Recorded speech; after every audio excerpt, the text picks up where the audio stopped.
तो आज हम बात कर रहे हैं रूस पर लगे यूरोपीय संघ मतलब ईयू के जो नए प्रतिबंध हैं उनकी। हाँ। और इसमें खास बात यह है कि इसका असर सीधे भारत की एक बड़ी तेल रिफाइनरी पर पड़ा है।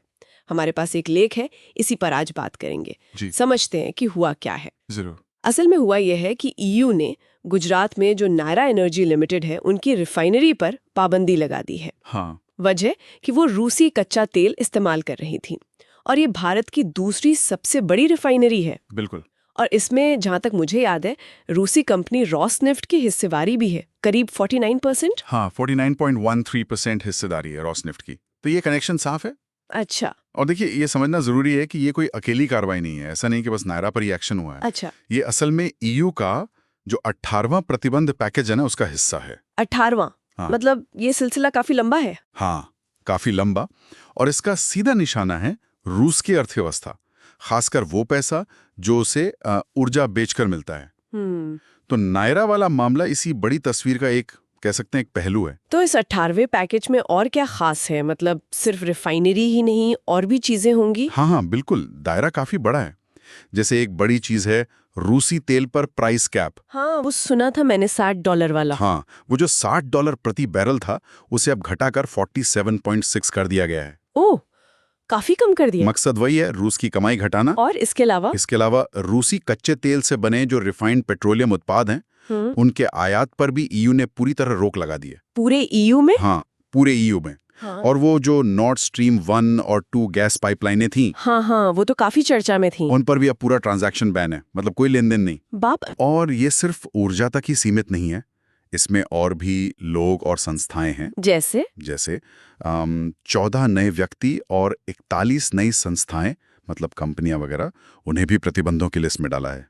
अच्छा। अब कुल मिला के 2500 से ज्यादा नाम हो गए हैं इस लिस्ट में। 2500? हाँ।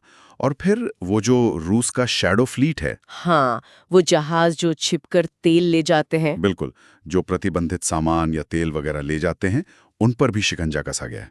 105 और जहाजों को यूके के बंदरगाहों पर आने से रोक दिया है। 105 और? तो कुल कितने हो गए अब? अब कुल मिलाकर ऐसे 444 जहाज हो गए हैं जिन पर रोक है। 444? ये शैडो फ्लीट तो काफी बड़ा है मतलब। हाँ, काफी बड़ा नेटवर्क है ये। अच्छा, ये तो हुई जहाजों और कंपनियों की बात। पैसों के लेन देन का क्या? बैंकिंग पर कुछ असर? हाँ, बैंकिंग सेक्टर पर भी सख्ती बढ़ाई है। करीब 45 रूसी बैंकों पर अब आप कह सकते हैं कंप्लीट ट्रांजैक्शन बैन है। पूरी तरह से लेन देन बंद? जी। और साथ ही 26 ऐसी नई कंपनियों को भी लिस्ट में जोड़ा है जो रूस को डुअल यूज यानी दोहरे उपयोग वाली चीजें सप्लाई कर रही थी, जिनका इस्तेमाल आम नागरिक कामों और सेना दोनों में हो सकता है। बिल्कुल। तो अगर आप पूरी तस्वीर देखें तो ये कोशिश है रूस के युद्ध प्रयासों को हर तरफ से रोकने की, आर्थिक रूप से भी और लॉजिस्टिक्स के लिहाज से भी। जैसा ईयू की जो टॉप डिप्लोमेट हैं काजा केलास, उन्होंने कहा भी कि हर प्रतिबंध रूस की लड़ने की ताकत को कमजोर करता है, और उन्होंने न्याय का जिक्र खास तौर पर किया था। इस लेख में अमेरिका और ब्रिटेन का भी जिक्र था, क्या वो भी कुछ ऐसा ही कर रहे हैं? हाँ, ऐसा लगता है कि ये एक मिली-जुली कोशिश है। अमेरिकी कांग्रेस में भी बात चल रही है कि रूसी तेल खरीदने वालों पर सख्ती बढ़ाई जाए। अच्छा। और इसमें भारत, चीन, ब्राजील जैसे देशों का नाम भी लिया गया है कि शायद उन्हें मुश्किल हो सकती है। और ब्रिटेन ने भी ये नया वाला जो तेल प्राइस कैप है, $47.6 वाला, उसे अपना लिया है। अच्छा, ब्रिटेन भी साथ है? हाँ, और ब्रिटेन ने एक और कदम उठाया है।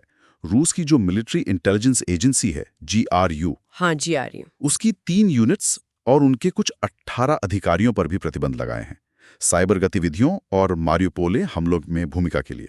अच्छा, तो साइबर एंगल भी है इसमें। जी। तो इस सब का निचोड़ क्या है? मतलब क्या समझे हम इससे? देखिए, निचोड़ तो साफ है। ईयू और उसके जो सहयोगी देश हैं, वो रूस पर आर्थिक दबाव बहुत ज्यादा बढ़ा रहे हैं। वो रूस की ऊर्जा से होने वाली कमाई को रोकना चाहते हैं, उसके शिपिंग और बैंकिंग सिस्टम में रुकावट डालना चाहते हैं, और उसकी मिलिट्री सप्लाई चेन को भी निशाना बना रहे हैं। और भारत की रिफाइनरी पर जो एक्शन हुआ? हाँ, नायरा पर जो प्रतिबंध लगा है वो दिखाता है कि ये कोशिशें अब सिर्फ रूस तक ही सीमित नहीं है।